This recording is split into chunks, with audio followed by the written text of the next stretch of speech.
Bradford City's case, in 1981, the club had literally, 4 months early, got the lowest ever crowd. The stadium was falling to pieces, literally around our ears. And what the last bit of silverware we'd won was a 3rd Division North back in 1929. So, and really, I mean, I think the longest cut run we've been on since 1913 was 1976. But you know, times in that point, there weren't any glorious times at Bradford City, and my reluctance was because actually I devoured a load of Rotherham's football yearbooks, and I knew this because I made it my business. But really, it was about sort of going with my dad, my brother, my uncle, my grandfather, and you know, you're introduced to an adult world of male banter and camaraderie, and yeah, I mean, I think I was reluctant for all of the first 45 minutes. Obviously, your dad played a big part in making you a Bradford City fan in those days. One story you tell in the book, as we both, you knew the stand well, the ground well, I did. One story you tell in the book is, as of a child, of dropping a Kit Kat wrapper under the wooden stand. What did your dad say then? My dad wasn't happy, and he just looked at me and he said, what are you doing, kind of thing? Are you stupid?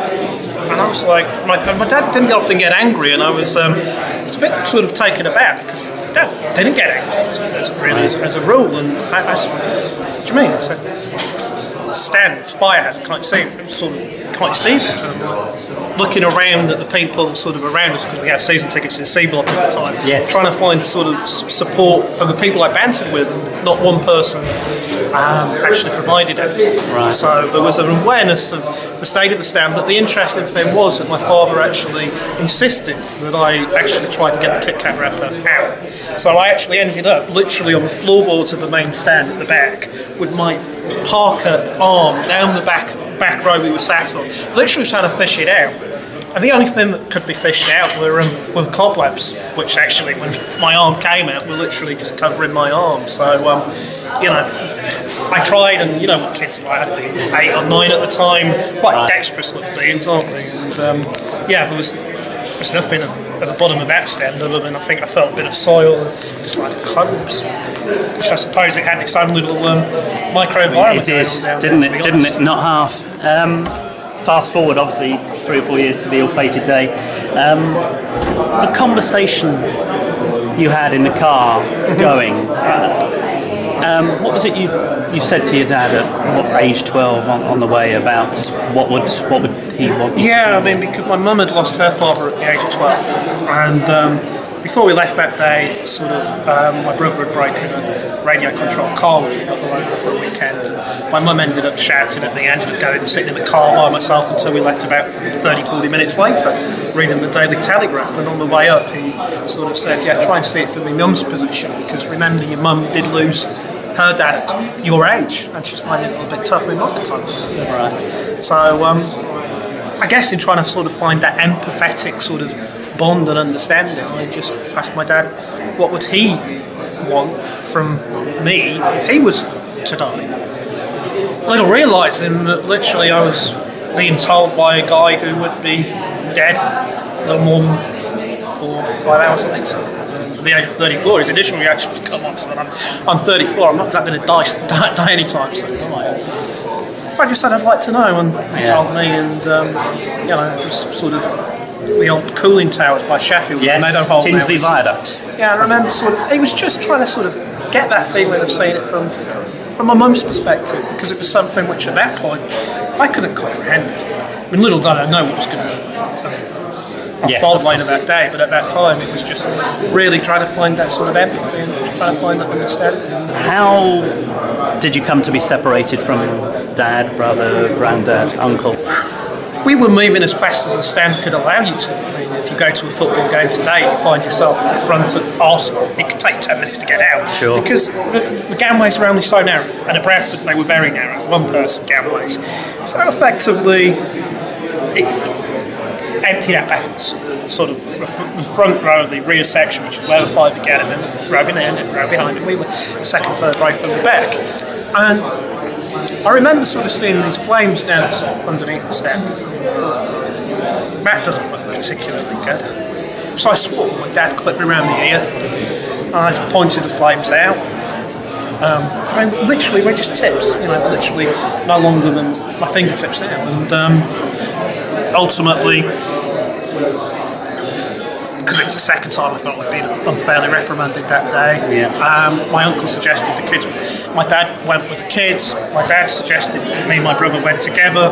My brother didn't want to come with me. I wasn't particularly happy, so I looked at my dad. He's like, "Yeah, go then." So I just jumped on the bench seats that we had then and just ran across the bench seat to the end, which gave me a bit of a head start. Not much, but a bit. And then I looked back from the end of that road, my dad was like, "Go on, someone follow him." And then you end up in this sort of corridor, 4 foot wide, and it's gridlocked for 80, 90 seconds, literally. Then we walk about 5-10 minutes, about 5-10 seconds, and then it just goes completely black. And at that point, really, pretty much everybody in that part of the stand will perish, unfortunately, like myself. You give your account. I'm not going to go through it here, but your account is very vivid. I think everybody's commented on that. How you felt consciousness detached from your body, and you think you knew it was time to die, etc. How did you get out there? You saw a chink of light? A couple of reasons, really. I mean, I not being happy in the back of the stand, so my dad was calming me down a little bit, told me to take deep breaths. And so your dad, you're separated, but not by so far. No. You can still hear him. You're talking to each other. Probably just like being sort of, I don't know, by second podium over there. Yeah.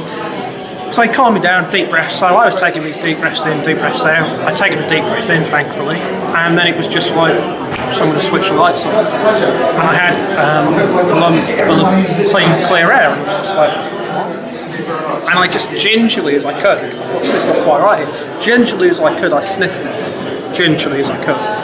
And that was what crunched consciousness, but it never hit the respiratory tract. It never hit the respiratory tract. Right. It never actually, you never got the toxins actually as part of the respiratory tract system. So my head cleared, then it was just silence around me, and I just heard this distant voice, "Get everybody into the picture." I knew where the wall was because I knew the stand so well, inside of it, so I felt myself across the turnstile walk, since you couldn't see an inch in front of you. And then I sort of looked down towards walking with Bradford in, and there was one break in this blackness, and that was coming from the E block stairwell. I was opposite the F block stairwell, literally 3 foot field away, I couldn't see into it. So I ran to E block, and it was an unobstructed run to E block. No one was running with me, no one else used E block, and I stepped into E block to find myself walked into an inferno. You mentioned that you'd had season tickets before you moved to Nottingham. Yeah. Before the family moved to Nottingham, you had season tickets in C block. Disasters are full of what ifs. You knew that ground so well. Do you believe that if you'd still been in C block, not G, you'd all be alive? Well, 2/3 of the people who died that day did so have it sat on 3 or 4 rows of G block. Right. In G block, where you all were. If you were sat on C block, if you were in C block, then you had 4 or 5 blocks beneath you, between you and G block, and equally there was access out the back behind C block as well. So it wasn't the other half of the stand. So ultimately, yeah, if we'd have had those season ticket seats, and